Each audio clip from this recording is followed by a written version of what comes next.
back. We're so Part sorry. two. Part two. Good news is that the first part of the conversation that we're having with Crystal is now up on our feed. So if you missed it, you will get to see it. And we're just going to wait a second for Crystal to join us again. And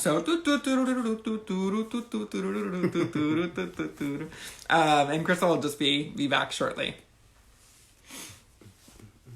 We even have our dogs joining us right now.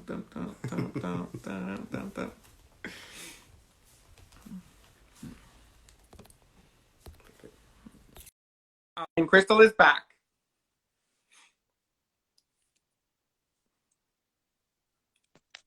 Hello. Hello. Back. Thank you. Yay. Thank you so much. So good news, Crystal. The first part of the conversation we were just having is now up on our feed. So Yay. Yes. Woo. So and I'm so sorry for interrupting your thought. But Instagram No, it's okay. is funky that way. But you were saying that you had debuted before we start taking questions from folks, and so if you all want to start thinking about what questions you have for Crystal, we will take questions in a second. But I didn't want you to complete your thought. You were saying about Dulceria debuting at El Comalito, and you wish that there would have been more paintings, and that's kind of where we were cut off. Do you mind finishing your thought? Yeah. One thought was that I wish that there were more, but two, it was that the very consumable parts of the paintings where it was like, oh, there's conchas and the little mango lollipops and all the very recognizable Mexican candies. I felt I mean, I understand that people can look at it and think yay, there's a concha that I painted. They can look and think oh, it's just paintings of women against this backdrop of candy. But then delving deeper into that, the representation and what those little symbols actually mean, where one of the very first things that really resonated with me about using foods and candies as a backdrop or as a landscape or as something, beyond what it is, was when I got this tattoo. I don't know if you could see it. It's kind of washed out, actually. There's a mazapan. I've had it for 12 years, I believe. And that was a really empowering piece that I got to me, because it was, I was making a statement that no matter what society tells me, that I could still be this sweet candy, this kind of eye candy for people, or whatever that means. But the paintings, the way that the candy and the little spicy treats and stuff interacted with the person was really just a means of allowing us as women and femmes of color, as Indigenous women, just telling the world that we could be indulgent with our ideas, indulgent with what we want to do with our lives, with our independence, and with who we are as women and femmes of color, where it's not just I have to feel guilty about taking some time for myself, being a mom and taking some time for myself, and using, and still having this persona about myself, and still being a sexual being, or this very empowered woman, that doesn't go away when you become a mother. I mean, as society would have us think or have us feel, you change, but reclaiming that is really important. And so just, my earring's about to fall off again. I don't know why I'm fooling myself into putting it back on, but anyway. I feel like I'm rambling a little bit, but what I mean is these things that we all relate to in our culture, they mean so much more than just what meets the eye. Right. I feel like when I use them in my work, it's something that that brings me kind of brings me back home, I don't know if you've noticed, but I use the masks a lot in my paintings, the Smile Now, Cry Later, and that's something that I've been drawing all my life. And I feel like it's just, I mean, I can't say I'm going to continue for the rest of my life drawing them, but for now, like it really speaks to me as someone who identifies as a sad girl, you know, where it's like I laugh, I can laugh at myself and I can be a very humorous person, but at the same time I do struggle. I struggle with anxiety and with depression, and so that's what that represents to me, and also as a representation of culture as well. So yeah, Well, yeah. what do y'all want to know?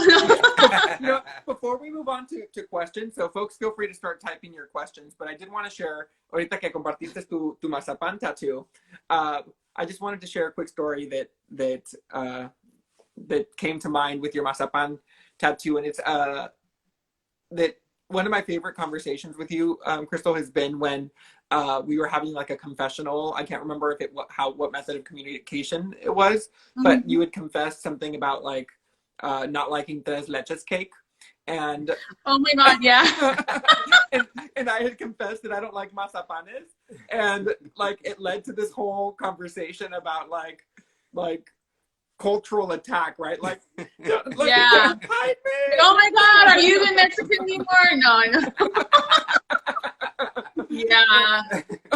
People are like, what? No, because I told you that on Tumblr, like Please don't unfollow on Tumblr, I had posted on Tumblr years ago, like I was just like, I don't like tres leches cake, and then I was like, and I like hashtagged it like keep it going or something, and people were like, oh my God, like you don't like tres leches cake, I don't like tacos or stuff like that. I was like, okay, you've taken it too far. You know what? I wasn't trying to open that can of worms, but no, I had people like sending me messages like, what is wrong with you? And I'm like, I just don't like soggy cake. And they were so offended, like, man, like, you suck. I'm like, okay, whatever, okay. But it's a real thing. Like, I have to be careful who I share I don't like mazapanes with, because like I mean, I love mazapan, like I've always liked them, but I could see where like someone wouldn't want to eat them because they are a little dry, a little crumbly. Like my heart. No, I'm just kidding. Handled with care. Fragile, no, but yes. it's understandable, and I think that it's important for us like to be able to laugh at ourselves and to be able to feel like we don't have to fit into this box, you know? Yeah. Sure. Yeah, for sure. Oh yeah. Anyway, I wanted to share with the world that confessional that Crystal and I had, because it was a lot of fun. It was so funny, and it's funny now. So yeah. I love you so much, Crystal, and yeah. And I love you too. So yeah, at this point, if anyone wants to ask Crystal any questions, let me see what's coming through from Chingona Mal Madre. I'm sorry, Mala Madre. I'm sorry. I'm like, sorry, now I'm identifying my age when I have to move to the screen to like read them. I know. You mentioned mothering briefly about indulgence, not guilt, in your identities. How has being a mama influenced and shaped your view of yourself and your expressions as an artist? Oh, I mean, it's changed a lot, because I feel like it took my whole life to be able to be comfortable in my own skin, and getting to a point where like I didn't feel like I have to cover up, and just had that extra boost of confidence, like where I navigated the world with my chin up, you know, and then I had my baby, and like my life wasn't mine anymore, you know, where it was just like you become a mother, and there's so many beautiful, beautiful things about giving birth and about being a mom. And at the same time, like it teaches you so much about yourself. Like for me, like it pushed the boundaries, you know. And it pushes, like I don't stop being a mom, but like it pushes the boundaries of like who I am, what I have time for, you know, and I mean, I can't say that before I had, children that I was creating all the time because I had just finished school and there was that, kind of extra layer of like, what am I doing now? I didn't have the studio space, I didn't have the access and the room to create big pieces. But motherhood definitely changes, who like the perspective and knowing that there's a legacy to leave behind, and to pass down. Um, Knowing that there is those tiny little eyes on you all the time, like watching what you're doing, mimicking what you're doing, learning from you in ways that you don't even think you're teaching them, you know. Every time I sit down to paint or draw, like there's always like those little hands and those little like eyes on me, like this very like inquisitive like wonder that happens with them where they want to create too. And so um it's just it's different than being like a single person just creating, and being unapologetic. It's different in a very beautiful way where I know that um, all eyes are on me, but it's also an opportunity to allow them to have that creativity within themselves, to explore it, and to just, even if it's just sitting next to me while I'm painting and drawing their own thing, like they're still absorbing so much. And I think that them and you saw them, like, I have 3 children. I know that you would see like every time there's a gallery opening and they'd be running around and like at El Comalito and like looking at the artwork and some of it, very adult type of stuff where like little kids, like they're not going to understand, but they had their own perspectives on it, and it gives them a sense of maturity where not where they're confronted with something that's very adult, but like where they can look at something and start to analyze what artwork means to them and how they can navigate the world through an artistic lens, whether they want to be an artist or not. Like it still gives you that exposure. Someone who I talked about in the last hour was Yolanda Lopez, and when she has spoken to me numerous times at galleries and online about how important it was for her and Rene Yanez, who are both like very well-known artists in the Mission District and in the Chicano movement, how important it was for them to bring Rio, their son, who's also an artist in his own right, how important it was for him to grow up in the art scene and navigate those spaces that a lot of times aren't meant for children, like aren't meant for parents. Like there's times where me and Anesti would bring the family. I mean, we always have our family with us. We always have the kids. And we would bring them to gallery openings. And I'm not going to mention the galleries because yours were always very open to us and very welcoming.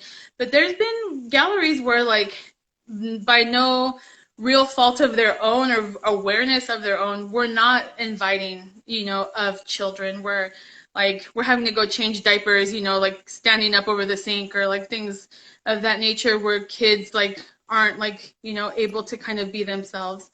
And I think it gives, being a mother and being an artist, it gives me that extra perspective that someday when hopefully I open my own art center or my own art gallery to make those things accessible to everybody, to make them accessible to families, to people who are in wheelchairs, to people who, may not always be welcome in these big spaces where everyone's just standing around looking at the art. And it's funny because you see people looking at artwork that is real down to earth, like it's in a fine art gallery setting, but they're looking at the stuff and they're observing, but they don't realize that they're around the people who the artwork is meant for. And it's kind of like they're looking down their nose at those people. And I think it's important to have those accessibilities for everyone.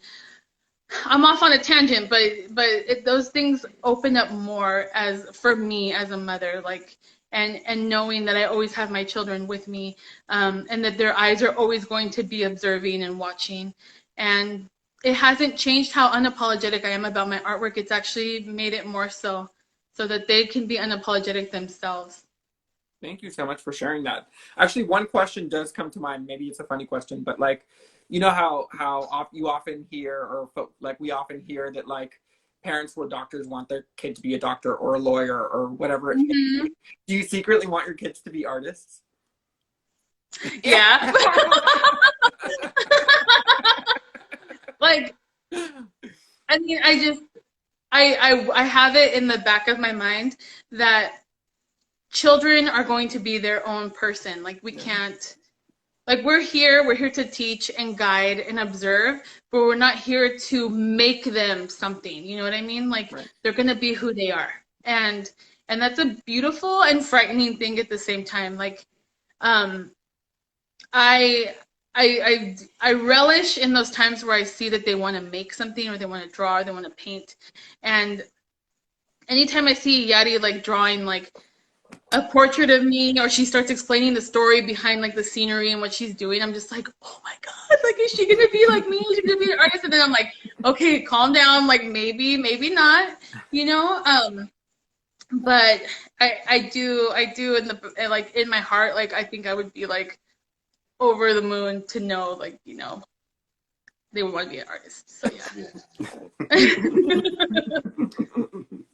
Oh, thank you so much for sharing that. And we'll be taking more questions. So if anyone has any questions, feel free. But in the meantime, Crystal, talk about how in some gallery settings that you didn't feel it was family friendly or youth friendly, young people friendly. Like as Mm-hmm. gallerists ourselves and as folks who do put on events, are there things that folks can do that that you as a mom maybe didn't know before, and now as a mom like realize like, oh, okay, like what can we do to do, not us specifically but also us, but like what can event producers, gallerists, like what can we do to make it more family friendly? Obviously, I know that there's not going, like, not every space is going to be for everyone, like for children, for families, like, and that's okay. I think that when galleries are aware that they're inviting, you know, people with children to participate, to make things a little more warm, like where there's like an area where like maybe, and it happened with me because I remember like we started coming around right after Iyadi was like, you know, just a few months old. And there were times I had to go in the back and feed her or give, you know, give her a diaper change, like, and knowing that there's those spaces, like you guys always had like a little bench set out and like, you know, just being aware of that. I think galleries like having a like a designated spot just in case, you know, for a child to go sit down or like a mom to go rest, you know, just like when you're on like the BART or something and someone gives up their seat, you know, for a pregnant woman or a mom to sit down, like those types of things go a long way, like especially in these gallery settings where everyone's just standing and walking around, being more aware of what those needs are. On top of that, it brings to mind something that I have taken note of is that there are galleries that make, you know, their rent and their living off of like cover charges to come in, you know, like there's some places like that. I think it's important when there's places that do charge to come into certain shows that to be more understanding of the artists and the guests that they will bring. And something that I ran into was, I'm not going to name names, but there was a gallery that charged to get in, and I had to do some extra work the night of the gallery opening to ask if they could let some of my models in. So my models are usually really close friends of mine, and so like one of them showed up and did not have the means to come in, and I was like, this sucks because there's people who are walking around looking at a painting of her, you know, and like and like, ooh, like this is so nice or whatever, and she's not even allowed in because she doesn't have the money to come in. So I had to fight for her to be let in along with like her guests. And I think making it accessible and for people, for everybody. I think when a gallery serves the community, even if they're going to charge, I think taking into consideration the accessibility to people who may not have the means, may not have the money to come in, to give them the opportunity to see the artwork as well and to be able to enjoy it, you know? Dang. Yeah. No, and that's hard, you know, and then and that's something that we as gallerists, I mean, we've never charged for an opening. But that's something that like we talk about often. It's like, what role do the arts play in gentrification, right? Because we know that galleries start popping up left and right. Like there are changes that are happening in that community, that at the end of the day, like if we break it down, who buys art, especially when we're talking about the fine arts sector of the arts, right? Who has the money to invest in these artists? And yes, like artists of color need to be in these spaces, and their price needs to be equivalent to our white cohort or our white counterparts, if not more, right? Because it's equally as valuable. Yeah. But now we start talking about when galleries start popping up left and right in a community, what does that mean, and what's happening to that community where these galleries are able to like sustain themselves through you know through admission fees or through the sales of art, right? And we talk about like what role as a community gallery do we play within the gentrification movement, and how do we become very present and about community and elevate and lift and empower artists of color, but at the same time don't contribute to the displacement of people of color and the displacement of low-income folks and the displacement of community and street artists. And so and these are moral and ethical things that we talk about, and we like check ourselves all the time, right? And it's like it's this really tricky thing. So yeah, thank you for bringing that up, because I mean that's a very real thing, right? When admissions are starting to be collected and the people who are on the wall or who the work is supposed to be for can't even get in. Right. Yeah, I don't know if you've ever seen the movie Blood and Blood Out, but I think about that a lot with Crucito and like Crucito and his friends. Like, it's, I mean, as absurd as parts of like the movie was, like, I mean, I appreciate like the statements that were made. Like the artist Crucito, like he was discovered and brought into this very white world of art, and he was painting his homies, you know, he was painting them like in these like very like what could be seen as a very cholo pose, and his friends weren't even welcome like in the gallery themselves, like they were kind of seen as too much, you know, like people want to observe but they don't want you there, you know. And so I felt like that comes into play as well. And, you know, it's, I don't know what necessarily can be done to change that, but like, I felt like with El Comalito, like, it just always felt like a very welcome place. Like, I know it got hot in there and like, it was just like, oh, but then like, we would just go sit outside and then the kids would be running around and we'd be talking to people as they walked by. And it just felt like this really like, it was fine art, but it was also home where we could just like feel like you could just relax and sit back and not have to be like always on, you know, like you're like under that lens where you're always on and like you have your like your code switching voice on and stuff. Like, no, it just felt like a really like chill place to come to, and I really appreciated that. Okay, we're getting some comments here, like folks are being disrespectful. We just ask that you please just exit. Yes. I'm like, how do you kick someone out? I know, like, are you okay? Who the fuck? Like, bye. Bye. Yeah, bye. Anyway, so yeah. So what has been your impression of how Chicanx are portrayal on shows like Gentified, like Gentified and Vida, or even on Nola's darling relationship with her art in the news? She's got to have it. And the new She's Got to Have It. Let me see. Oh, Chingona Mala. Oh, hi, Chingona Mala Madre. Like we talk sometimes in the DMs on Instagram. That's a great question because I am the queen of like putting things off till later, and like my work was actually in the show Vida. for the second season, and I still haven't watched it. Like, it's still on my queue to watch, but I feel like I have to be mentally and emotionally prepared to sit and watch it because I know I'm gonna cry when I come across the scene where like my work is there. But like, and I've heard like really good things about both shows, Gentefied and Vida. And Gentefied, shout out to Emilia Cruz. Like, I'm so proud of you, girl. Like, for real, like, you're doing your thing and making big strides for your artwork. And that's amazing and beautiful to see other people shining, you know?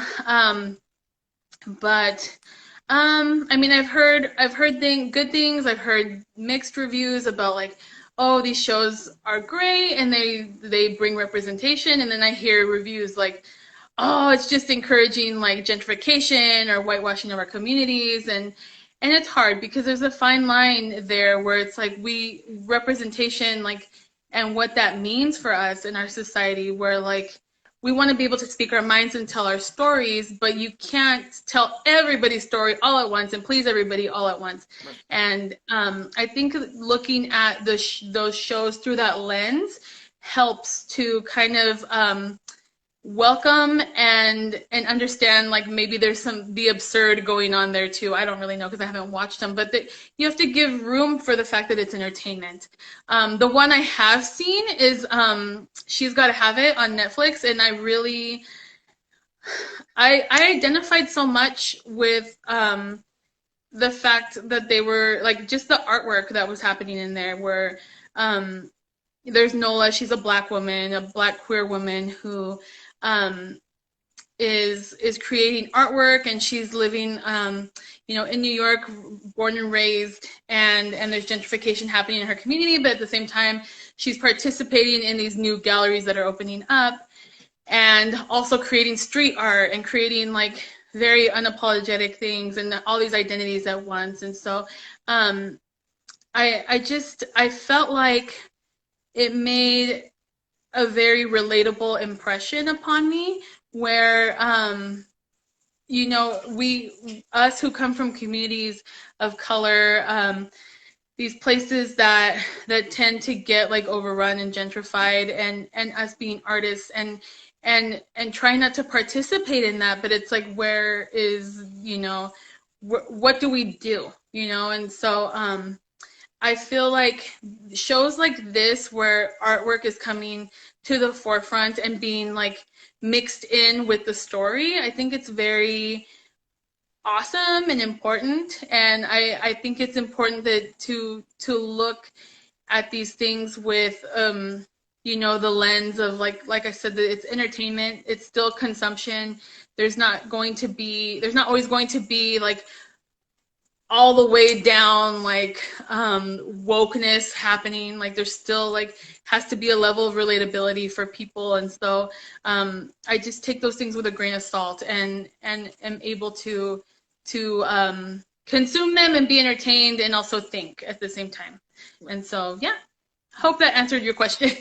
Thank you. And I think I also think thank you for sharing that too, Crystal. And I also think it's important to también acknowledge, like, oftentimes we talk about like the two extremes, right? Where it's like you're either for it or you're against it. And I think it's also important to también note that like you can still consume it and be critical. You know what I mean? Yeah, for sure. I mean, that's important. You don't have to watch, like, even going back like 10 years and watching shows that, stream on Netflix or Hulu or whatever, and you're like, damn, this humor like is dated, where they're making like comments on this or that, or like, inappropriate things that aren't necessarily the most woke ways of like comedy. I think being able to go back and watch those things through a different lens is important too, and see how far we've come. And I think that, like I said, like not every artist is going to be able to speak for every single person in their community and touch on every issue and address everything going on. And it's tough and it's a lot. So like, I mean, it's hard. I don't get it a lot, but I have in the past been like, so why don't you put this type of person in your artwork? Or why aren't you saying this? Or why aren't you doing that? And it's like, it's tough because I don't want to speak in a way that I can't relate to. And also I don't want to fake the funk, like where it becomes a tokenizing of, of somebody. And I think that's really crucial to having like an eclectic like worldview where we're able to understand, critically think and analyze and still be able to enjoy life, at the same time. And también that like folks often, like we're so critical, and I'll say we, because I when I watch things, like I feel like when that like light turns on, that critical thinking light, you can't turn it back off, right? Like you can't enjoy a Disney movie Mm-hmm. without being like, oh my gosh, this component was racist, or this component was problematic, or whatever it may be, because once you start looking at like life through critical lenses, like it's hard to like turn off. But at the same time, Yeah. but at the same time, I think that like, you know, it's important to también note that like these shows like Gentified or Vida or Blackish or whatever the shows may be, like, are they going to have some problematic aspects? Absolutely. But it's also supporting actors who are actors of color. It's also supporting screenwriters who are screenwriters of color. And like, do we look at the same, like we're so critical sometimes of these shows, but we're not critical when we're watching The Simpsons because that's just cartoons, right? Or we're not critical when we're watching Family Guy or whatever other, long-running show for the last 20 years that become staples of our culture, like music, right? Like we're not questioning why, like, and it's so interesting because like when, and I don't want to bring up names, but like when artists, or I'll bring up names, like when artists like Cardi B take political stances, right? Like oftentimes they're attacked for their political stance, yet we listen to artists who have never taken a stance and we idolize them, right? For sure. So I think it's important. It's important to also approach like there's two things going on with what you said that's triggering in me. Like it's important to approach the people we idolize with like we're able, or I mean not just the people we idolize. It's important to approach people at times with love, where we're able to like kind of teach and guide where we needed some like guidance, when we're first like learning about like, politics or about like the way that we should treat other people. It brings to mind a picture. I was looking through Rihanna's Instagram yesterday because I love Rihanna, but like she posted a picture, I want to say last year, but it's not that far down on her feed, where she's with another woman and she said that this other woman was her spirit animal, right? And other people were like, yes, and blah, blah, blah. And then someone said, like, please, like, be respectful of, Native Americans and the culture that uses actual spirit animals. People are not your spirit animal. Like, be respectful. This is an actual thing, a cultural practice. And people went off on this person. They were like, lighten up, like, who cares? Or like, get over yourself. And then Rihanna responded to her and was like, you are so right. Thank you. I will not be doing that again. And that was, I think, like the perfect response. And then I thought to myself, well, why did she leave the picture and the caption on her Instagram? And then I thought, well, of course, because then that's a teaching moment for other people who read it and understand, instead of hiding it, like, hey, I made a mistake and someone called me out on it and here's how I handled it. And I didn't get defensive. I just said, nope, you're right. And moved on and vowed to not do it again because we're human and this is how we learn, I think that was a really important thing to see, where it was like somebody who's very highly idolized, owning up to their mistakes and moving forward and moving on, regardless of whatever their fans are saying, like, oh, get over it, and like attacking, like, no, like, she's right, and I'm gonna address that she's right and that I made a mistake, and I'm gonna learn from it. And then the other thing that you touched on is like when we see like someone like Cardi B like getting political, and I think that triggers people to be like either really supportive or really, it can polarize, where it's like people are like, no, like just give me what I want as like the entertainment. I don't want to hear your politics. I just want to enjoy myself. And it's like, for a lot of us, the politics, everything we do is political. You know what I mean? Like it's there because of who we are, our identities and our backgrounds. And so it's refreshing to see somebody like Cardi B who people think is like a little too hood or a little too this or too that, like really understand and talk in ways that people who are from her hood will understand, you know, and kind of bring that wokeness to her community as well. I think that's important. Yes. Yeah. Thank you so much. And yeah. 100. Yeah, because it's hard, right? Like, because it's like, and as artists who are political, right? Because again, like, it's very clear what your politics are. I don't think people have to guess what your politics are. You're very direct.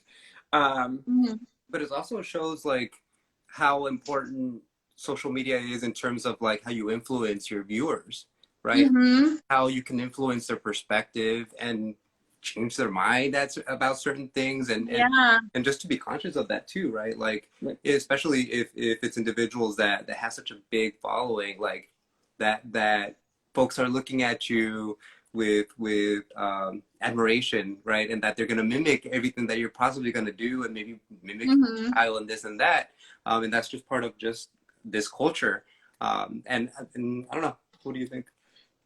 No, definitely, you know, but yeah, definitely. But you know, in regards to like the influencing component, or the your politics being very clear, it's like, I think también that we as political artists are expected to like have the answers, right? When it comes to when it comes to like having a very direct opinion about like, how do you feel about Gentefied? Because it's political and it's art, as though like, because I'm a political artist, or because you're a political artist, or Abel, or whomever, like that our opinions are like the answer, because we are political. And it's just like, well, no, like, I also like The Simpsons, and I also like problematic shit too, you know, and it's just exactly, purely entertainment, and like I should not be expected to have the answers for whether or not Gentefied is appropriate, you know? Yeah, for sure. I think that like it's so true, because I mean, I think I have done it a lot in the past as well, where I'm like, wait, like I don't have an opinion on this, and I don't have enough information to have an opinion, but let me see what like this person thinks about it, and maybe that will like influence my mind, you know? And so many of us, I mean, there's a lot of people who didn't have the privilege of going to, you know, the university, or to, you know, Ivy League schools, even to understand like how that changes you, you know, where like you're a brown person there, and it's like, you do come through this kind of transformation, and you want to be able to come back to your community, but sometimes there is that internalized like, well, like I'm educated, like I know what I'm talking about, and like it's important to be able to come back to our communities and with some understanding, you know, of the fact that like they didn't go through the same thing, but they're living it, you know. It's not a sociology experiment or a sociology study, like, you know, like this is real life. And so there's that too. And I think it's amazing that we can be these leaders in our communities, even on social media, where people look to us like for guidance and the answers. But I think it's also refreshing to be able to say, I don't know. I don't know. I don't have an opinion on that yet, or I'm in the same boat as you. Like, I mean, I went to school for X amount of years, but I'm not up on all of this. And so like, let's figure it out together, or, you know, here's some links we could look at, or, you know, and I mean, we go through those spirals of like social media, like there's nothing like it. It's unprecedented, where we're all under this microscope with each other. Like, it's not just people who have like 15,000 followers. You're on Facebook seeing like your tias and like your friends and your high school friends and people you haven't seen for like 20 years. Like, and you're seeing like not only their lives, but their point of view on things. And sometimes it's like, to protect yourself, you just gotta delete people, or like, you know, put them on silent, or just like not engage. And then there's days where you're like, you know what? Fuck yeah, I'm gonna go argue with some folks, you know, like, and tell the little racist friends what's up, you know, like it's like I said, it's unprecedented. So like, we're living in these times where now everyone's at home too, so everyone has time to be on their phone looking, and like, going down the rabbit hole. But I think that just for those who look to us for guidance and for answers, just to understand that we're just people too, and a lot of times we don't know, and a lot of times we need guidance, and we need to learn, and we need to go through these trials and these lessons as well. Yes. Yes. Yes. Yes. Yes. Yes. And yeah. And thank you.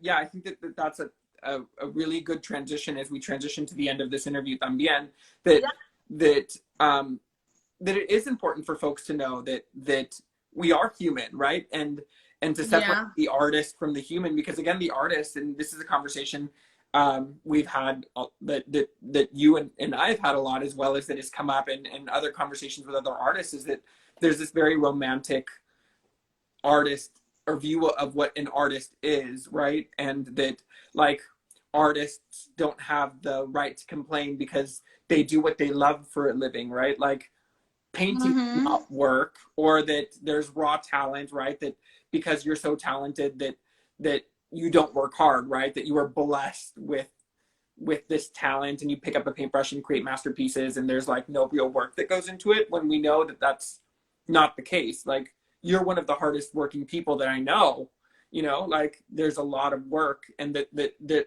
for whatever reason, like there's this this, I don't know what happens, but that folks feel that there's not a human component to the artist, there's just a magic component to the artist. And I just really am appreciating this conversation with you, because like you just are so open, and like that we are human, and that we do make mistakes, and that there is learning, and that there is emotion, and that there is feeling. And I mean, I don't know if you want to kind of add to your experience, like has that happened to you where folks assume like that you're just living your happy little life as an artist, and that like I'm like, that's just Instagram. Like I mean, if people really look at, you know, especially this year, if they look, I've only posted once, like this year, on my like feed. I post on my stories all the time, but like just, I mean, people just think, oh, well, it's Instagram, but like it takes a lot of internal work sometimes to be able to put yourself out there, even like in posting, you know, pictures. When you have a following, I feel like there's an expectation there. And so there's an expectation where people are kind of like with, I'm not saying I'm on that level, you know, but like with Frank Ocean or Rihanna, or like what you said last time, Lauryn Hill, where it's like, when are you going to make new work? You know, when are you going to do this? And I'm like, the expectation for me, like it drives me, but at the same time, it can be crippling at times, where I'm like, I'm not living up to that. I'm not living up to this persona. I'm not doing, today I just was a mom, you know, today I just did this, or today I just did that. Today I just laid down and like watched TV, you know, and avoided, you know, my responsibilities, or avoided like, you know, those feelings of depression and anxiety. And it's tough, you know, but I think just understanding like the human component that's there, and knowing that while there is an expectation that, and a precedent set, like for me specifically, to make work and to create work that's empowering and that's big and bold and lively, and like a middle finger to the, you know, that Eurocentric world, there's also just some courage that it takes at times to even just post, you know, a story of me painting something, you know, painting in my sketchbook, and or doing my makeup and showing people that side of me where I'm just like, you know, I'm just using my fingers and I'm messing it up, but I'm bringing you along for the ride, and making you laugh or making you cry, but you know, we're here, and I'm reaching out in that way. So yeah, I mean, I just want to thank everybody who has tuned in, everybody who's commented, who's asked questions. I know that sometimes people are a little shy to ask questions, so feel free, like in the DMs, to ask me something. Except for whoever Weed 420 is, you can go fuck yourself. But yes. with your nasty comments, but like for real, like if I'm approachable, like if you have questions, you can always, you know, shoot me a message and I'll get to it, you know, when I can. I just wanna thank you too for being so open and being so honest and loving and caring toward me, and also just inviting me to do this interview again and being open to even extending it longer than it was. It's just, it means the world to me to know that like people still want to hear my story and still, you know, see me as someone who's relevant, you know? So yeah. You are Thank relevant. you. Your work, Crystal, your work, I'll speak in I statements because I need to be better at speaking in I statements. I mean, you're as an artist who is newer to like the fine art scene, your work is one of the works that has inspired me the most. Like, you're a part of, you know, like, I fucking love you, and you're. Oh, thank you. I love you. I love you. And you know what, Cristal? If I started looking at art in high school, and I felt like I was always looking for images like that you make. I always felt like I was always searching for that group of folks that were creating this kind of work, and I'm very blessed, and I appreciate you so much just for what you offer the world and what you continue to offer the world. And I'm just very thankful and grateful for us to be here and to be having a conversation together and opening up and sharing how important it is to be visible, right? And to show that representation, and that representation really does matter, right? Yes. Mm-hmm.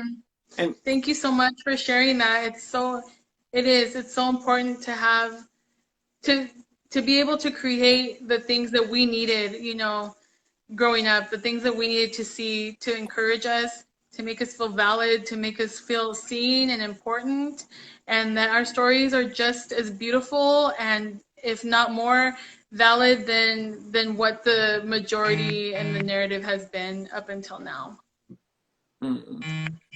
Changing it. Yes, Let's together. Yes, And let's do it. Yeah, and when we get back into the real world, the real world, the real world, the new normal. You know, in 2025, when all this is over, no. Yes, but, yeah, no, like, you know that our space is your space, and when you're ready to show a new body of work, just hit us up. We're here for you. Mm-hmm. For sure. All right. Everyone, thank you so much for joining us. Thank you so much to Crystal for being here. The Beyond the Screen episodes are every Tuesday at 1 p.m. So the next one is with Miriam Mosqueda on Tuesday. See you then. Adios, everyone. Yay, bye.